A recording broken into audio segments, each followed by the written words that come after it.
Hey everybody, it's Tracy at Guitar Tech Corner.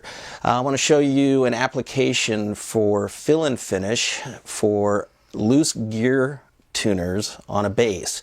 This is a very common problem, and a lot of times people cannot go and buy a new set of gears, get them installed in time, and be able to play a gig that night, and they're stuck. They're stuck with these loose vibrating gears. It's not really a serious problem unless it starts resonating, and that's what we're going to go into right now and show you how to do a quick fix on this within 10 minutes and be able to have your bass ready to play that night. So here's the bass that's causing a problem. This is a pretty common problem, doesn't matter what brand bass it is. They have these clover gears, people call them different, butterfly gears, all kinds of different names, but occasionally they'll get loose. They're not really welded on, they're riveted on. So if you listen to the low E string, that buzz that you're hearing right there, that buzz right there is because this is loose. Now if you watch, you hear that? This is going to resonate to different frequencies, and because of that, it's going to be this noise that you can't live with, especially if you're going to go, let's say you're going to the recording studio tonight. This is going to drive you crazy. So I get a lot of basses that come to me and they think it's fret buzz or the nut's too low, stuff like that. First thing I always check is these gears. So as you see, this one goes away. This one's loose, it's wiggling, and this one, you can hear it. So we want to make sure that we turn the gears at a nice level, pretty much level area right here. And also, as you can see, there's some dirt and stuff right here. So what I like to do, and be very careful if you do this, this is acetone in a little tiny jar. You don't necessarily have to do this, but it's just an extra way to let it soak in the fill and finish into the gear.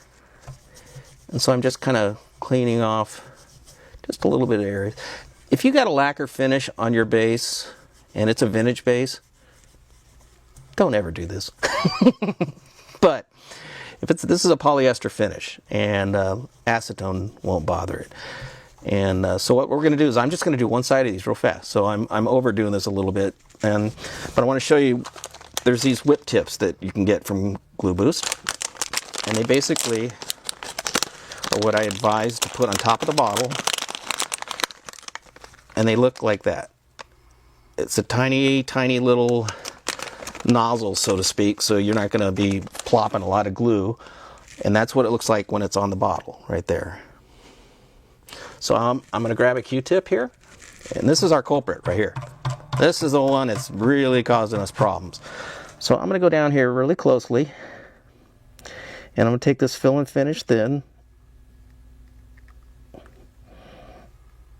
and I'm putting a nice little bead right here, because what's going to happen is as I wiggle this,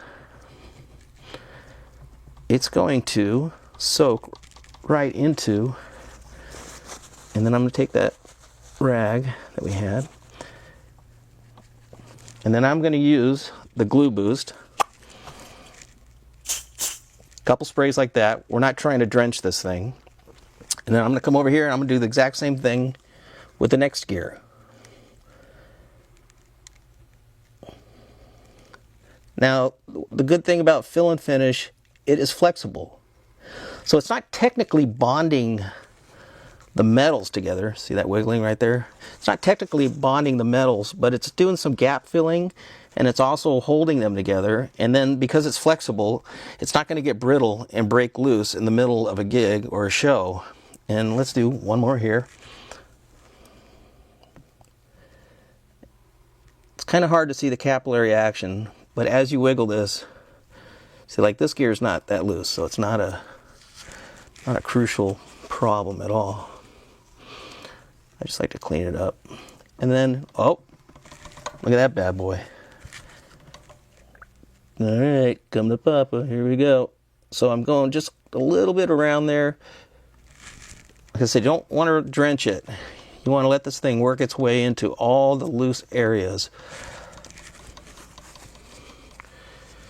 And then, as I did with the first one, come back with the Gluboost. Just a light dusting, 2 shots of it, light dusting. Now I'm going to go in reverse. I'm going to start back over here where the first one was, and I want to do the other side.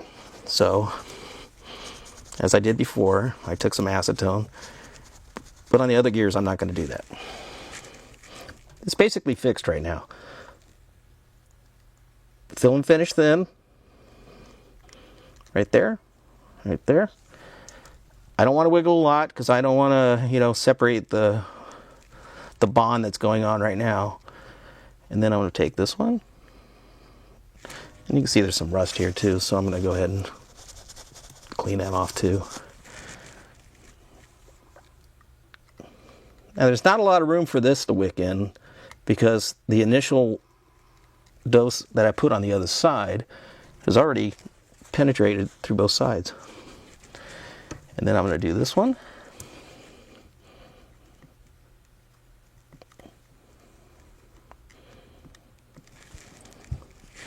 Like I said, this is an emergency repair if you got a studio gig or something.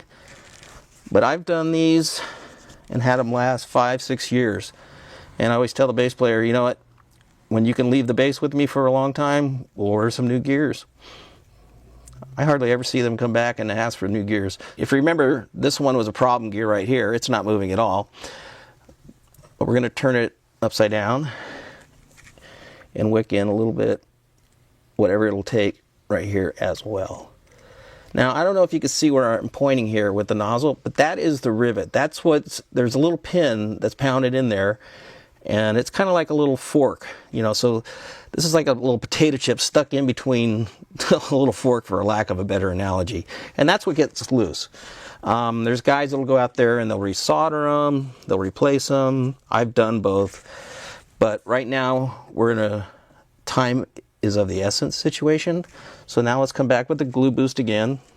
1, 2, 1, 2, 1, 2, 1, 2. All right, so I think we're in it for less than 10 minutes right now. I'm going to bring this back up.